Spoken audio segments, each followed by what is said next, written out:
What is virtual cloud network, subnet, security list, internet gateway, or dynamic routing gateway in Oracle's Gen 2 cloud, and how are they used when deploying applications or database on Oracle Cloud.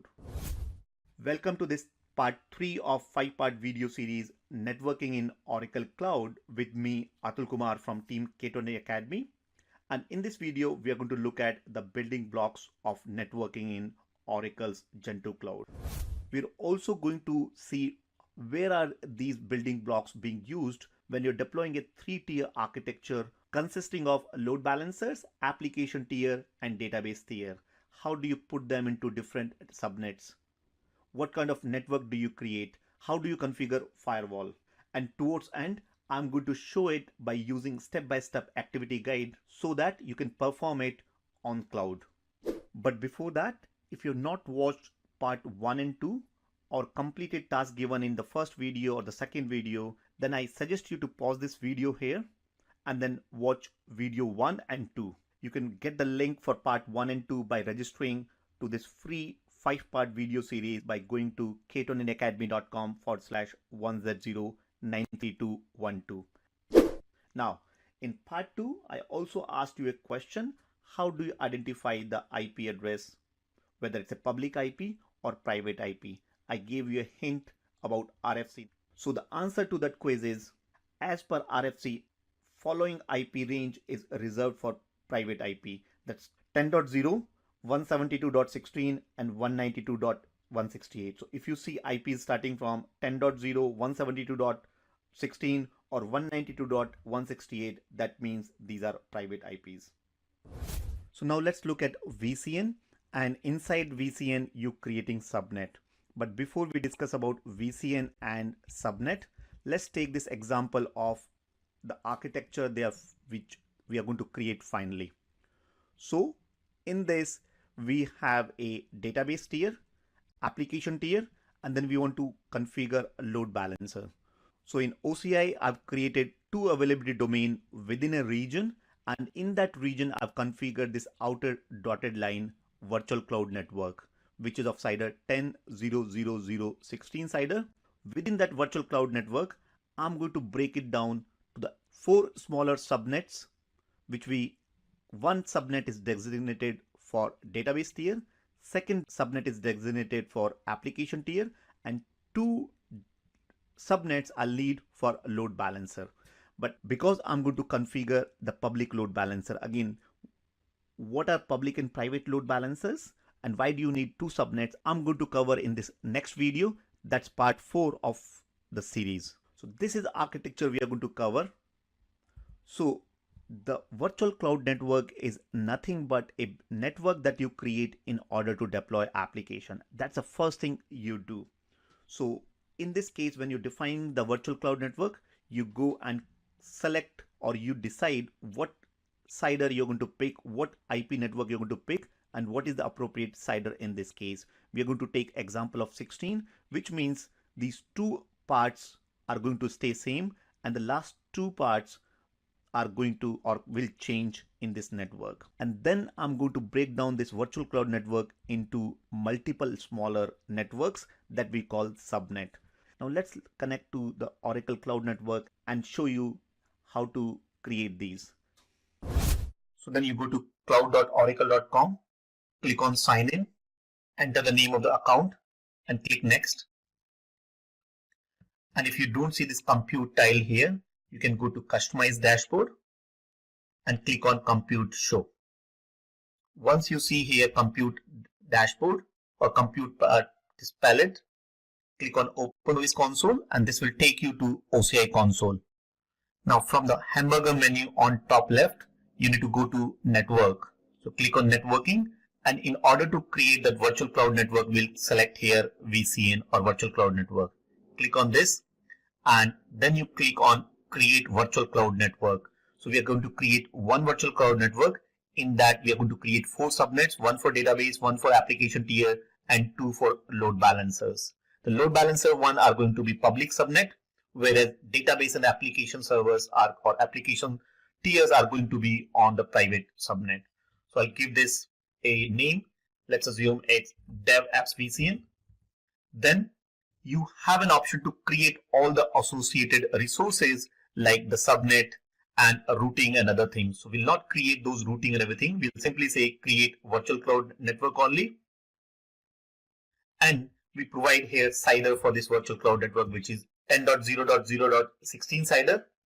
Again, you have an option to use a DNS host name, this VCN, or you can allow your custom DNS as well. Again, as I said, in our training program, we have this DNS as its own dedicated module, and it's a big topic in itself. Now, I'm not going to pick any other thing, and we'll simply say create virtual cloud network. So this will create a basic virtual cloud network with a CIDR 10.0.0.16. And if you see that inside that virtual cloud network now, I have no other resources. So I don't have any subnet. I don't have any internet gateway. DRG, I have a default security list. So I have two things. One is security list and second is root table. So if you look at this default root table, there's no root rule, or this is just a empty shell right now. And again, in order for you to communicate between the subnets within a VCN, you don't need any routing rules. The network can move from one subnet to another. All you need to look at is the security list, which I'm going to cover the security list or firewall in a minute. So if you see here now in this VCN, we go and create 4 subnets. I'm going to show you one, and then you can use the same template to create 4 to mimic what we were showing earlier.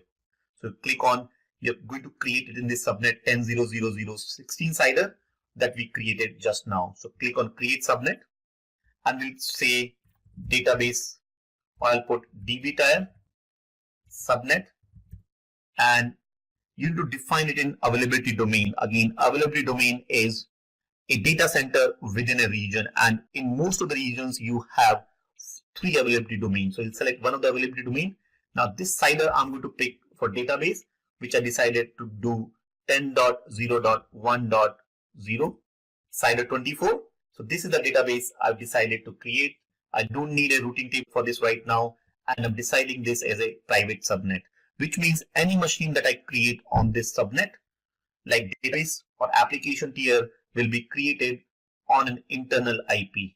Now, the security list is the important thing, because in the subsequent slide or next part when we discuss about firewall, we will create a new security list that allows port 1521 or database port 1521 from the application tier. Right now, I'm going to leave the default security list and click create. So in this VCN, let me create 3 more subnets. One, another private subnet in which I'm going to deploy the application tier, and 2 more in which I'm going to define the load balancers in the next video. So if you notice now here under subnet, I've created the 3 more subnets. The bottom, the first one that we created, DB tier, it's a private subnet and CIDR is 10.0.1.24. Then we created apps tier subnet, again 10.0.2 CIDR 24 private subnet. So in this bottom one, we are going to deploy database. On the middle one, we are going to deploy the application tier, for example, e-business suite or your WebLogic application server that you can deploy. And then we've created 2 more in which we are going to deploy the load balancer because we want to make highly available web node. You can also create 2 application tiers if they support high availability across subnets. You could do that as well for high availability. So web tier, but this time if you notice, I've created public subnet. So let's go back to what we started so that we continue from other deployment or other artifacts that we need. As per this diagram, we've created VCN, we've created these 4 subnets, and then you feel free to configure the database on this private subnet. Similarly, the application that you want to deploy. And I'm not going to show it how to deploy. We've covered it in one of the previous videos.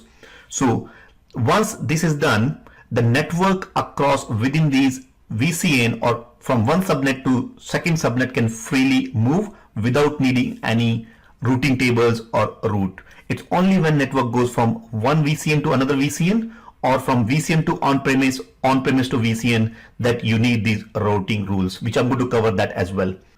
So as I said, the data can move within VCN from one subnet to another subnet without defining a routing table or routing rules. However, by default the connection is blocked. That means you need to, or by default there's a firewall, and that firewall you need to define security list to allow that connection. So we are going to then now create security list and allow port 1521 from this application tier, or allow port 8000 from these two load balancer subnets, so that these load balancers can connect to this application tier listening on port 8000 or 80 or 443, whatever you define.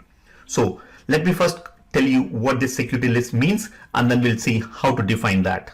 So security list is nothing but a set of firewall rules that is associated with a subnet and applied to an instance on that subnet. So once you have applied you define the security list, apply this to subnet, and then that subnet or all the machines in that subnet will adhere to that security list or the firewall rule. Now there are two types of traffic rules. Ingress means incoming traffic, egress means outgoing traffic. Now one important thing to note here is that firewall rules are defined at subnet level. They are not defined at compute or Linux or Windows machine level. If you want to define Windows at Linux level, you need to define the operating system like IP tables. So now let's look at how do you define a security list on the cloud console. So by default, when we created the VCN, we got a default security list, and let's see what that default security list says. Within security list, there are two types of rules, stateful rule and stateless rule. Because of shortage on time, I'm not going to cover that, but if you have any question, leave a comment. I'll answer the difference between this stateful and stateless rule. We are going to define stateful rule. So stateful rule here, it's saying that source is my 0000, which means anyone can connect to the port number is destination 22. So as such port is allowed by default on this security list. Also, this ICMP is basically for meant for monitoring. So ICMP protocol is open for monitoring. So only the 22 port is open. Now what we want to achieve as per our requirement is that my machines in application tier subnet can talk to the machines on database tier on port number 1521. So I'll go to the security list and create a new security list. So I'll say create security list. Right here, security list name allow DB port 1521 from apps tier. So my source cider I know is that I don't want to allow from everyone, but it's only allow from 10.0.2.0 16.24 cider, and in this we have allowed source cider this, and destination is 1521, which means my destination port allowed should be 1521, and I'll keep source empty because we're not worried about source port. So leave that change port to destination port 1521. Egress means going out, and we don't need to create any egress rule from the database tier. So we'll leave that as blank and click on create security list. Now I got a error saying that missing required cider argument. So because I forgot to remove this egress, I don't want to create egress rule. So I forgot to remove that. Simply remove that egress rule. We only want ingress, which means incoming, and say create security list. And now I have a security list in this. So let's go back and let's go back and look at this allow DB port 1521 apps tier security list. So in ingress rule, I'm saying stateful rule source is if the source is 10.0.20, which is application tier, and allow the destination port 1521. Now I need to attach this security list onto the subnet for database tier. So we'll go back onto virtual cloud details. We go to the subnet for database tier. And if you look at the DB tier, right now the security list is only one security list, which is default security list. So on this three dotted, click on edit, come to this security list and click on add a security list. And here from the drop down, we are going to select that security list that we created earlier. That's allow DB port 1521.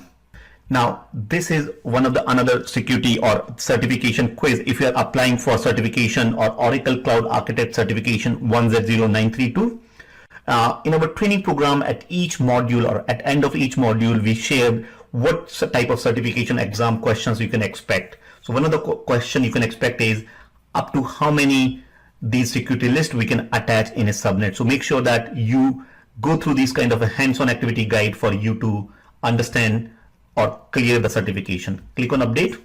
And now if you look at the DB tier, you see two security lists. One is allow DB port and the second one is the default that it came out of the box.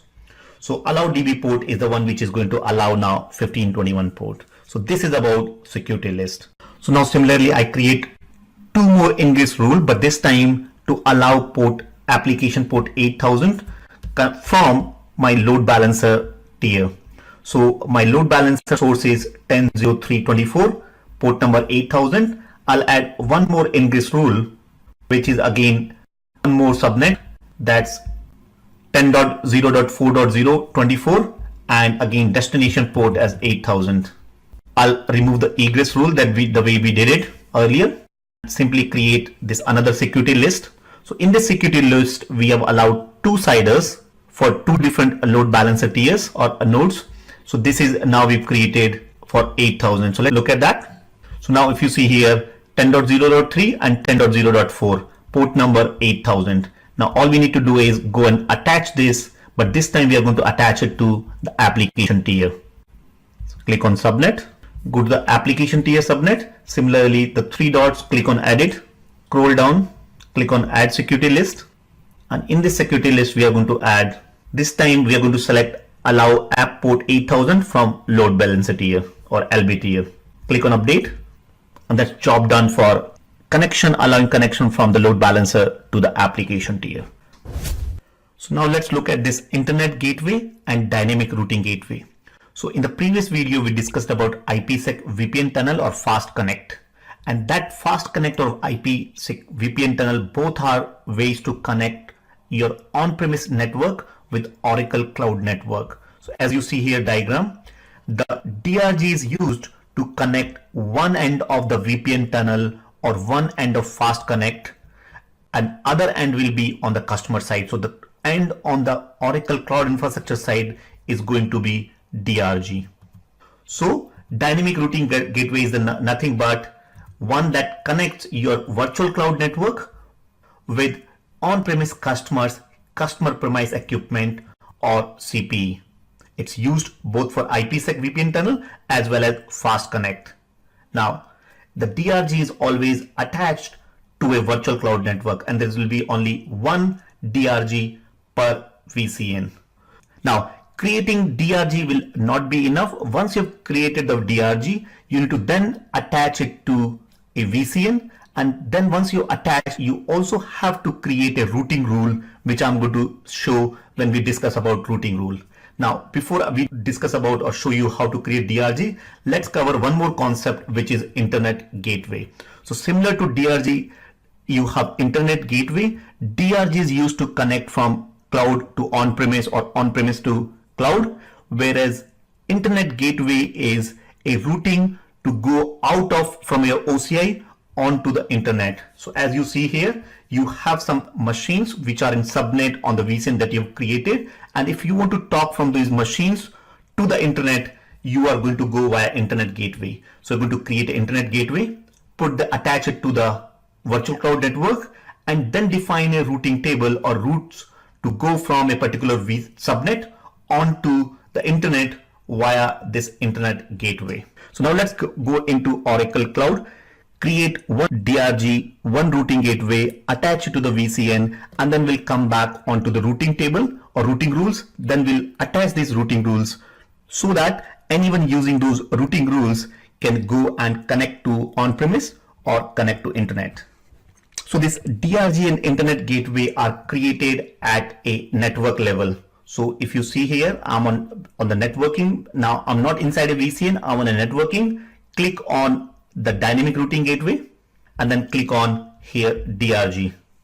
We'll keep it as a DRG and my on-premise network, and say click a dynamic routing gateway. This is just a logical name. Now in order to attach this dynamic routing gateway or DRG that you have created, now go to the VCN which we have created earlier, dev apps VCN. In that I'm going to go and say attach dynamic routing gateway, and I'll select the DRG that I created and say attach.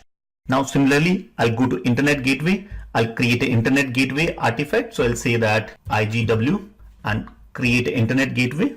Now we've simply created these two artifacts using which we are going to connect to internet or DRG, but there's no route to go to these DRG or internet gateway. And this is where this routing table or route tables comes into picture. So route table is nothing but the way to go out from your VCN or go from one VCN to another VCN, going from VCN to the internet or going from VCN to the on-premise. And so what you do is you create a routing table, and routing table will have the rules. So we'll say that route table, in this routing table we'll say connect. So we'll have one single routing table in which we have all the rules. So I'll say connect to internet and also on-premise. So first I'm going to connect dynamic routing gateway, and I'm assuming in that my on-premise network is 192.168. So my on-premise is 192.168.0.0.16 CIDR, and the target dynamic route is DRG on-premise that I created. So any traffic that comes, or if from this network I type 192.168.0.1, it will identify that, hey, this route is going to the DRG, and it will take to the DRG. From DRG, we have to attach it to the IPSec VPN tunnel, this DRG, or maybe to the fast connect. I want to also add another route, and another route could be to go to the internet. So I'll say this time internet gateway, and I'll say now 0.0.0.0, which means first it's going to look at within VCN. So follow the rule it follows for network traffic is, or I'll say 0. So route it follows is, because I have a VCN of 10.0.0.0 CIDR 16, so any traffic for IP address 10.0 will always stay within VCN. Then if I type 192, it will use that dynamic routing gateway, and anything which is not 10.0 or 192, it will go to internet gateway, because that's very open. That's what we have selected here for this destination CIDR as internet gateway. And that way it will follow the internet gateway and will go to the internet. So I'll say create route table. So this is how we have defined the routing table, so that now any network needs to communicate or machines need to talk, as long as they're using this route table, which is connect to internet or on-premise, then traffic can move via this way. So make sure that you have your subnet being using one of these route tables. So right now it's using only the default route table. You can go and add it and attach the route table which we have created just now to connect to the internet or on-premise, and that's how the routing works. So in this video we first created virtual cloud network VCN. In that we created 4 subnets. Then we created security list to allow connections or a specific port number from one subnet to another subnet. And then we also learned what is internet gateway and DRG. Well, that's about theory part. And now it's your turn to perform these tasks on cloud. So task 1, log into Oracle's cloud trial account that you created in part 1 of this series. Then create a virtual cloud network or VCN with IP 10.0.0.0 CIDR 16. Now then task 3, within this VCN, create 4 subnets, 1 for database, 1 for application tier, and 2 for public load balancer. So the database tier subnet as 10.0.1.0 CIDR 24, application tier subnet as 10.0.2.0 CIDR 24, and the load balancers subnet as 10.0.3 and 10.0.4 CIDR 24. Once you have created these subnets, then task 4 is to create the security list that allow connection or port 1521 as an ingress rule from the source subnet as 10.0.2.0, that's application tier, and attach that security list to the database tier subnet. Similarly, create another security list for port number 8000 and attach that security list onto the application tier so that web tiers can talk to the application. So this will clear all your basic doubts and concepts related to virtual cloud network, subnet, security list, and additionally you can also create internet gateway or dynamic routing gateway. And if you want to take your career to the next level by becoming an Oracle certified cloud architect, then I would like to invite you to my free masterclass on how to be an Oracle certified cloud architect in 8 weeks, even if you're a beginner. You can go to this URL k29academy.com/OCI02, and in this free masterclass we begin with Cloud for Beginners, covering some basic concepts. Then we look at what is Oracle Cloud Infrastructure Architect means, what are common services, who should learn OCI and why it's important to learn now. Then we look at about the certification exam, what this exam contains, why you should learn it and how you can clear it. Some of the common exam mistakes that a lot of my students before coming to the class do that and how you can avoid them. We'll also take few example of these tricky questions. So go to this URL, enter your name, email address. You can optionally put your phone number if you want to, and then click on book my seat. And in the next video 4 of this series, I'll cover load balancers. We'll look at both public and private load balancers and when to use which type of these two. Now, here is a little quiz for you till then. And the question is, can you configure public load balancer in just one availability domain? Leave a comment. What do you think about it? Can you do it in one? Do you need 2? Or you need 3 availability domain? And I'll answer this in my next video. I'll see you soon.